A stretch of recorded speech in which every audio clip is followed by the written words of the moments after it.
Salam, xoş gördük hər biriniz hörmətli müəllimlər və müəllimliyə namizəd olan şəxslər. Bu günlərim sizə maraqlı bir situasiya sualı təqdim edirəm. Bu situasiya sualı taksonomiya ilə bağlıdır. Belə deyək, hamımızın yaralı bir yeri olan taksonomiya sualıdır.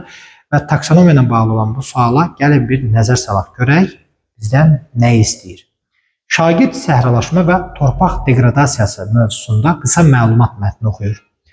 Mənbədə səhralaşmanın səbəbləri, təsirləri, qarşısını alınma yolları göstərilir. Səbəb, təsirləri və qarşısını alma yolları göstərilir. Mətnə əsaslanaraq səhralaşma probleminin əsas səbəblərini, vurduğu zərərləri müəyyən edin. Mətnə əsasən fikrinizin əsaslandırılması üçün ən az 2 dənə arqument göstərin. Yəni, fikri mətndəki arqumentlərlə əsaslandırmağımız lazımdır. Bir daha vurğulayaq. Səhralaşma və torpaq degradasiyası mövzusunda qısa məlumat mətni oxuyur müəllim. Bu bir mənbədir. Mənbədə səhralaşmanın səbəbləri, təsirləri və qarşısına alınma yolları göstərilir. Mətnə əsaslanıb, səhralaşma probleminin əsas səbəblərini və vurduğu zərərləri müəyyən edin. Mətnə əsasən fikrinizin əsaslandırılması üçün ən az 2 arqument göstərin. Yəni, mətndən 2 arqument göstərin ki, niyə görə bu səbəbləri və vurduğu zərərlər nə ilə bağlıdır?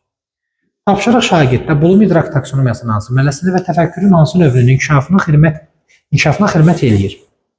Bu tapşırıq nümunəsi anlamaq deyil, tətbiq deyil, dəyərləndirməklə təhlil etmək bizdə qarşılıqlıq yarada bilər. Amma burada öz fikrimizi, öz düşüncələrimizlə əsaslandırmaq yox, faktlara, mətndəki faktlara əsaslanmağımız var.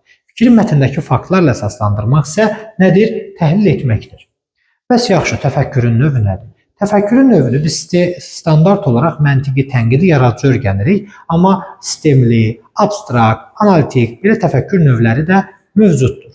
Və burada nəzərə alın ki, təhlil etmək əslində analiz etməkdir.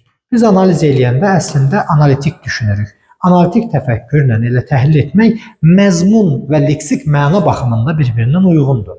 Ona görə təhlil etmək bacarığı və analitik təfəkkür bizim doğru cavabımız oldu. Ümid edirəm sizin üçün faydalı sual oldu. Bu qədər. Sağ olun.